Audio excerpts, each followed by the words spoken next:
ഹോട്ടലുകളിലേക്കും റിസോർട്ടുകളിലേക്കും ടൂറിസ്റ്റുകളെ കൊണ്ടുവരുന്ന ടാക്സി ഡ്രൈവേഴ്സിന് വിശ്രമമുറി നിർബന്ധമാക്കണമെന്ന് സർക്കാരിൻ്റെ ഉത്തരവ്. നിബന്ധന പാലിക്കുന്നവർക്ക് മാത്രമേ ഇനി ടൂറിസം വകുപ്പിൻ്റെ ക്ലാസിഫിക്കേഷൻ നൽകൂ. ഹോട്ടലുകളുടെയും റിസോർട്ടുകളുടെയും ക്ലാസിഫിക്കേഷൻ മാനദണ്ഡങ്ങളിൽ ഇതുകൂടി ഇപ്പോൾ ഉൾപ്പെടുത്തിയിട്ടുണ്ട്. വി.എ. ഗിരീഷ് തിരുവനന്തപുരത്ത് നിന്ന് ചേരുന്നു. ഗിരീഷ്, വിശദാംശങ്ങൾ പെട്ടെന്ന്. എസ്.കെ.എൻ. സംസ്ഥാനത്തെ ടൂറിസം മേഖലയിലെ ടാക്സി ഡ്രൈവർമാർ അനുഭവിക്കുന്ന വലിയൊരു ദുരിതത്തിന് ഇപ്പോൾ അറുതി വരികയാണ്. ഈ ടൂറിസ്റ്റുകളുമായി ഹോട്ടലുകളിലും റിസോർട്ടുകളിലും എത്തുന്ന ടാക്സി ഡ്രൈവർമാർക്ക് ഈ വിശ്രമമുറി ഒരുക്കണം എന്ന് നിർബന്ധമാക്കിക്കൊണ്ടാണ് സർക്കാർ ഇപ്പോൾ ഉത്തരവ് പുറപ്പെടുവിച്ചിരിക്കുന്നത്.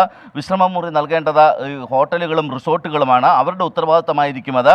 മാത്രമല്ല, നിബന്ധന പാലിക്കുന്ന താമസ സ്ഥാപനങ്ങൾക്ക് മാത്രമേ ടൂറിസം വകുപ്പിൻ്റെ ക്ലാസിഫിക്കേഷൻ നൽകൂ എന്നും ഇപ്പോൾ വ്യക്തമാക്കിയിട്ടുണ്ട്.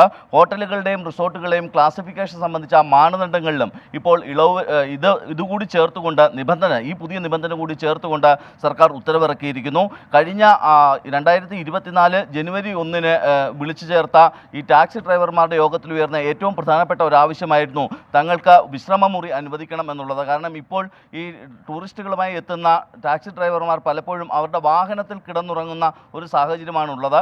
ഇത് വലിയ തരത്തിലുള്ള അപകടങ്ങളിലേക്ക് നയിക്കും എന്നുള്ളതാണ് സർക്കാരിൻ്റെ കണ്ടെത്തൽ. ഇതിൻ്റെ കൂടി അടിസ്ഥാനത്തിലാണ് സർക്കാർ പുതിയ മാനദണ്ഡം നിർബന്ധമാക്കിയിരിക്കുന്നത്. എസ്.കെ.എൻ.